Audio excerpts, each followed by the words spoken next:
Hello hello, welcome to साहित्य ज्ञान गौरव।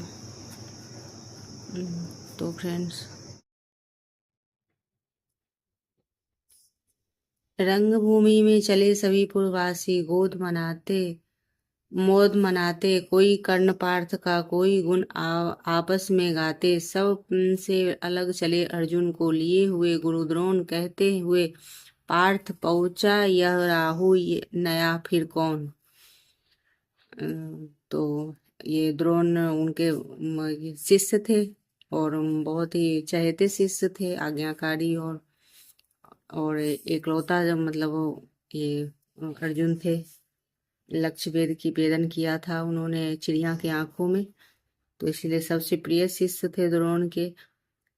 और क्या बोलते हैं, इकलौता ये धनुर्धर बनाना चाहते थे कि दूसरा, इसलिए एकलव्य से अंगूठा भी ले लिया था कि अर्जुन से बढ़ के दूसरा कोई नहीं हो सकता है, ऐसा था। तो जन्मे तो यही है, जन्मे नहीं जगत में अर्जुन कोई, प्रतिबल तेरा टंगा रहा है एक इसी पर ध्यान आज तक मेरा। एकलव्य से लिया अंगूठा, कड़ी कड़ी न मुख से हा आह रखा चाहता हूँ निष्कंटक बेटा तेरी यह राह। तो ये देखिए, ऐसी भी क्या है था उस युग में भी, मतलब अच्छे अच्छे लोग भी कितना गलत कर देते। तो ये है कि इसमें कविता में यही है, प्रेरणा सच्ची घटना पे है, लेकिन वो ये सही बात का खंडन वो कर रहा है, गलत बातों का, कि कैसे मतलब कि अच्छे ज्ञानी होके भी कितना गलत अन्याय कर रहे थे। कि एक अर्जुन को एकलौता बनाने के लिए और उसका उससे मतलब छुप के जो शिक्षा ग्रहण किया गुरु से, तो उसका अंगूठा ले लिया। तो ये है, मगर आज जो कुछ देखा उससे धीरज हिलता है, मुझे कर्ण में चरम वीरता का लक्षण मिलता है। बढ़ता गया अमर निष्कंटक यह उद्भट बट बाल, अर्जुन तेरे लिए कभी वह हो सकता है काल। सोच रहा हूँ क्या उपाय मैं इसके साथ करूँगा, इस प्रचंडतम धूमकेतु का कैसे तेज हरूंगा। शिष्य बनाऊंगा न कर्ण को यह निश्चित है बात, रखा ध्यान विकट प्रतिपट का पर तू भी है तात। रंग ये सब द्रोणाचार्य बोल रहे हैं। रंगभूमि से लिए कर्ण को कौरव शंख बजाते, चले झूमते हुए खुशी में गाते, मौज मनाते। कंचन के युग शैल शिखर सम सुगठित सुधर, स्वर्ण गलवाही दे चले परस्पर दुर्योधन और कर्ण। अब ये इधर इधर पांडवों का और ये द्रोणाचार्य और गुरुओं का था साथ, और इधर कर्ण और दुर्योधन का साथ था। तो ये चले दोनों, उसको राज दे दिया और दोनों खुशी से झूमते हुए वो कर रहे हैं, जश्न मना रहे हैं। बड़ी तृप्ति के साथ सूर्य शीतल अस्तांचल पर से चूम रहे थे अंक पुत्र का स्निग्ध सुकोमल कर से। आज न था प्रिय उन्हें दिवस का समय सिद्ध अवसान, विरम गया क्षण एक क्षितिज पर गति को छोड़ विमान। तो बड़ी तृप्ति के साथ सूर्य शीतल अस्तांचल पर से वो चूम रहे थे अंग पुत्र का। तो ये सूर्य पुत्र थे कर्ण, और शाम के समय शीतल अस्तांचल होता है, तो वही बता रहे, चूम रहे थे कर्ण का। कर्ण को राज मिला, वो राजा बन गया। तब वो राजा के ऐसे तो कोई जानता था कि सूत पुत्र है, लेकिन वो तो राजा के सूर्य के पुत्र थे कर्ण, और कवच कुंडल पहना पहना हुआ प्रमाण था। तो और ऐसे को जो गरीबों के यहाँ पल रहा था, राज मिल गया, तो वो तो और सूर्य भगवान तो खुश होंगे ही।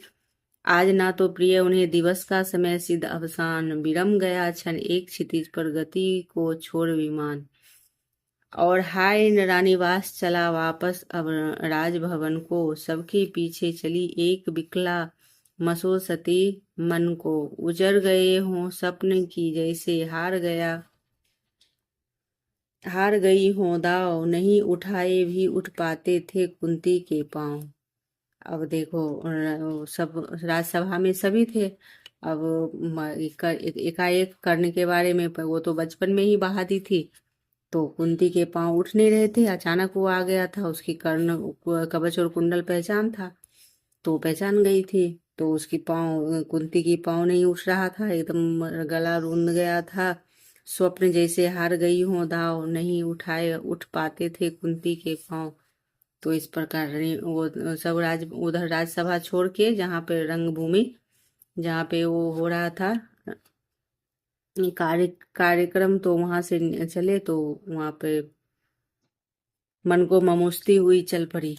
बेटा मिल गया था नजर के सामने, और गले भी नहीं लगा सकती थी। तो यहाँ तक प्रथम सर्ग हुआ। यहाँ तक है प्रथम सर्ग, ये ध्यान में रखना है। कुंती के पश्चाताप और पाँव नहीं उठ रहा है, यहाँ तक है प्रथम सर्ग। कभी एग्जाम में आता है कि किस सर्ग से कौन सी पंक्ति होती है, चौपाई, तो फिर ये ध्यान में रखना। ये रंगभूमि और इसकी चर्चा प्रथम सर्ग में हुई है। कर्ण आता है और ये सब समझाते हैं, तो ये प्रथम सर्ग में हुआ। और द्वितीय सर्ग में देखते हैं कि शीतल विरल एक कान शोभित अधित्यका के ऊपर कहीं उत्स प्रश्नवन चमकते झरते, कहीं शुभ्र निर्झर। जहाँ भूमि समतल सुंदर है, नहीं दिखते हैं पाहन। हरियाली के बीच खड़ा है विस्तृत एक उटज पावन। तो आसपास कुछ कटे हुए पीले धन खेत सुहाते हैं। सशक मुख मूस गिलहरी कबूतर घूम घूम कन खाते हैं। एक तदिंद्र तनिंद्र अलसित बैठे हैं। कुछ करते शिशु का लेहन, कुछ खाते साकल्य दिखते बड़े दुष्ट सारे गोधन। और हवन अग्नि बुझ गई, गंध से वायु अभी पर मोती है। भीनी भीनी महक प्राण में, हवन अग्नि बुझ चुकी है, गंध से वायु अभी पर माती है। भीनी भीनी महक प्राण में मादकता पहुंचाती है। धूम धूम धूम चर्चित लगते हैं तरु के श्याम चंदन जय, कैसे झपक रहे हों शिशु के अलसित कजरारे लोचन, कैसे जैसे बैठे हुए सुखद आतप में मृग रोमंथन करते हैं। बन के जीव विवीर से बाहर हो विश्रब्ध करते हैं। सुख रहे चीवर रसाल की नन्ही झुकी टहनियों पर, नीचे बिखरे हुए पड़े हैं इन इंगुद से जिन चिकने पत्थर। अजिन दर्भ पलास कमंडलू एक और तप के साधन। अजिन दर्भ पलास कमंडलू एक तप के साधन है। एक और हैं टंगे धनुष तुनीर तीर बरछे भीषण। चमक रहा था त्रिनकुटी द्वार पर एक परशु अभाशाली। लौह दंड पर जरित पड़ा हो मानो अर्ध अंशुमाली। श्रद्धा बढ़ती अजिन दर्भ पर परशु देख मन डरता है। युद्ध शिविर या तपोभूमि यह समझ नहीं कुछ पड़ता है। हवन कुंड जिसका यह उसके ही क्या है ये धनुष कटार। जिस मुनि की यह शत्रुवा उसी की कैसे हो सकती है तलवार। तो श्रद्धा बढ़ती है अंजिन परशु के मन डरता है। युद्ध शिविर पर तपोभूमि समझ नहीं पड़ता है। हवन कुंड जिसका है उसके ही धनुष कटार। आई है वीरता तपोवन में क्या पुण्य कमाने को। यह संन्यास साधना में है दैहिक शक्ति जगाने को। मन में तन का सिद्ध यंत्र अथवा शस्त्रों में पाया है। या कि वीर कोई योगी से युक्ति सीखने आया है। परशु और तप ये दोनों वीरों के ही होते श्रृंगार। क्लीव ना होते ना तो तप ही करता है, ना तो उठा सकता तलवार। तप से मनुज दिव्य बनता है, षड विकार से लड़ता है। तन की समर भूमि में लेकिन काम खड़ग ही करता है। अब ये सब देखिए अर्थ कितना गूढ़ है सब में, कि कितना भी तप परशु ये सब लेके तप करें, लेकिन ये युद्ध रंग समर भूमि में लेकिन काम खड़ग ही करता है कितना भी हो। किंतु कौन नर तपोनिष्ठ है यहाँ धनुष धरने वाला। एक साथ यज्ञाग्नि और असी की पूजा करने वाला। कहता है इतिहास जगत में हुआ एक ही नर ऐसा, रन में कुटिज काल सम क्रोधी, तप में महासूर्य जैसा। मुख में वेद पीठ पर तर्कस, कर में कठिन कुठार, विमल साप और सर दोनों ही थे जिस महान ऋषि के सावलम। यह कुटीर है उसी महामुनि परशुराम बलशाली का, भृगु के परम पुनीत वंशधर व्रति वीर प्रणपाली का। तो ये परशुराम जी की के बारे में हो रहा है। वो सन्यासी थे, वो कैसे वो ज्ञानी और बलशाली थे, हर निपुण थे हर क्षेत्र में, ये धनुष और ये युद्ध कौशल कला में। हाँ, वही कर्ण की जांघों पर अपना मस्तक धरकर सोए हैं, तरुवर के नीचे आश्रम से किंचित हटकर पत्तों से के छन छन कर मीठी धूप माघ की आती है, पड़ती मुनि की थकी देह पर और थकान मिटाती है। कर्ण मुग्ध हो भक्ति भाव में मग्न हुआ सा जाता है, कभी जटा पर हाथ फेरता पीठ कभी सहलाता है। चढ़े नहीं चीटियां बदन पर, पड़े नहीं तृणपात कहीं, कर्ण सजग है उचट जाए गुरुवर की कच्ची नींद।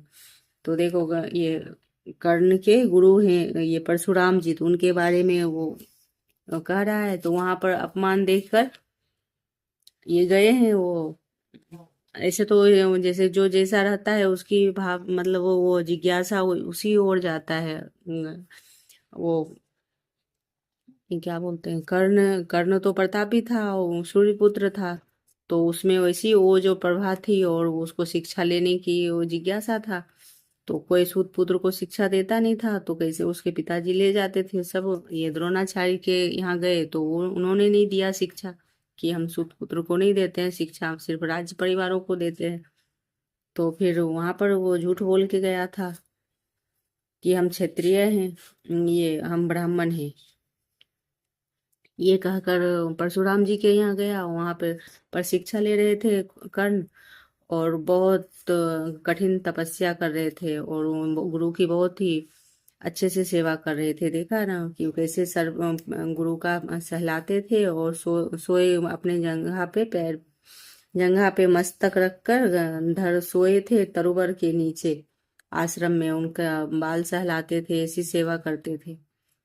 तो कर्ण मुग्ध हो भक्ति भाव में मग्न हुआ सा था, और भक्ति भाव इतना था गुरु के प्रति, एकदम मन मुग्ध था। तभी वृद्ध देह तप से कृष काया, उस पर आयुध संचालन, हाय पड़ा श्रम भार देह पर असमय यह मेरे कारण, किंतु वृद्ध होने पर भी अंगों में है क्षमता कितनी, और रात दिन मुझ पर दिखलाते रहते ममता कितनी। कर्ण उनके बारे में सोच रहा है कि इनके ये तो इतने बुजुर्ग हो चुके हैं, बूढ़ा शरीर हो गया है, लेकिन फिर भी कितनी क्षमता है इनके अंगों में, रात दिन मुझ पर ममता लुटाते हैं। कहते ओ वत्स पुष्टि पुष्टि कर भोग ना तू यदि खाएगा, मेरे शिक्षण की कठोरता को कैसे सह पाएगा। अनुगामी यदि बना कहीं तू, खान पान में भी मेरा सुख जाएगा, लहू बचेगा हड्डी भर ढांचा तेरा। तो गुरु ऐसे माँ की तरह होते हैं गुरु, तो हर बातों का ख्याल करते हैं कि यदि तुम नहीं खाना खाएगा तो कैसे सह पाएगा मेरी कठोरता, जो शिक्षा में कठोरता प्राप्त की होता है। तो हर तरह की शिक्षा होती है, मंत्र से भी होता था, बल से भी होता था, सभी विद्याएं एक ही शिक्षा पहले एक ही शिक्षक से दिया जाता था। तो वही गुरु जी बता रहे हैं, जरा सोच कितनी कठोरता से मैं तुझे चलाता हूँ, और नहीं तो एक पांव दिन भर में रक्त जलता है जलाता हूँ, इसकी पूर्ति कहाँ से होगी बना अगर तू सन्यासी, इस प्रकार तो चबा जाएगा तुझे भूख सत्यानाशी। ये गुरु का कथन है। पत्थर सी हो मांसपेशियां लोहे से भुजदंड अभय, नस नस में हो लहर आग की तभी जवानी पाती जय। विप्र हुआ तो क्या रखेगा रोक अभी से खाने पर, कर लेना घनघोर तपस्या वै चतुर्थ के आने पर। तो ब्राह्मण का यह धर्म त्याग पर क्या बालक भी त्यागी हो, जन्म साथ शिलोक्षावृत्ति के ही वह क्या वे अनुरागी हो। क्या विचित्र रचना समाज की, गिरा ज्ञान ब्राह्मण घर में मोती वर्षा वैश्य वैश्यम वैषम्य परा खसर खड़ग क्षत्रिय कर में। खड़ग बड़ा उद्धत होता है, उद्धत होते हैं राजे, इसलिए तो सदा बचाते हैं रहते हैं रन के बाजे। और करे ज्ञानी ब्राह्मण क्या, और श्रीविहीन मन डरता है, राजा देता मान भूप का, यही तो आदर करता है। सुनता कौन कहाँ ब्राह्मण की, करते सब अपने मन की, डुबो रही सुनो सोनित में भूपो भूपों की लिप्सा रन की। और रन भी किस लिए, नहीं जग में दुख दैन भगाने की, पर पोषक पत भ्रांत मनुज को, नहीं धर्म पर लाने को। रन केवल इसलिए कि राजे और सुखी हो मानी हो, और प्रजाएं मिले उन्हें वे और अधिक अभिमानी हो। तो रन केवल इसलिए कि वे कल्पित अभाव से छूट सके, मैं बड़े राज्य की सीमा जिससे अधिक जानों की लूट सके। रन केवल इसलिए कि सत्ता बढ़े नहीं पत्ता डोले, भूपों के विपरीत न कोई कहीं भी कुछ भी बोले। ज्यों ज्यों मिलती विजय आंग नरपत का बढ़ता जाता, और ज्यों से वह समाज से सिर पर चढ़ता जाता। अब तो है यह दशा कि जो कुछ भी वह राजा का बल है, ब्राह्मण बड़ा सामने केवल लिए शंख गंगा जल है। कहाँ तेज ब्राह्मण में अविवेकी, राजा को रोक सके धरे कुपथ पर जहाँ पाँव, यह तक्षण उसको टोक सके।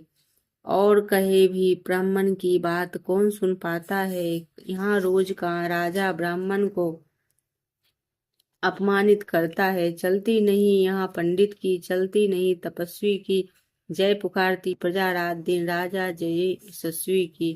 सिर था तो सारे समाज का वही अनादर पाता, जो भी खिलता फूल बुझा के ऊपर बढ़ता जाता। चारों ओर लोभ ज्वाला, चारों ओर भोग जय, पाप पहाड़ से दबी धसी जा रही धरा पल पल निश्चित। जब तक भोगी भूप बच प्रजाओं के नाते कहलाएंगे, ज्ञान त्याग पर नहीं श्रेष्ठता जब पद पाएंगे। असन बसन में हीन दीनता में जीवन धरने वाला, सहकर भी अपमान मनुजता की चिंता करने वाला।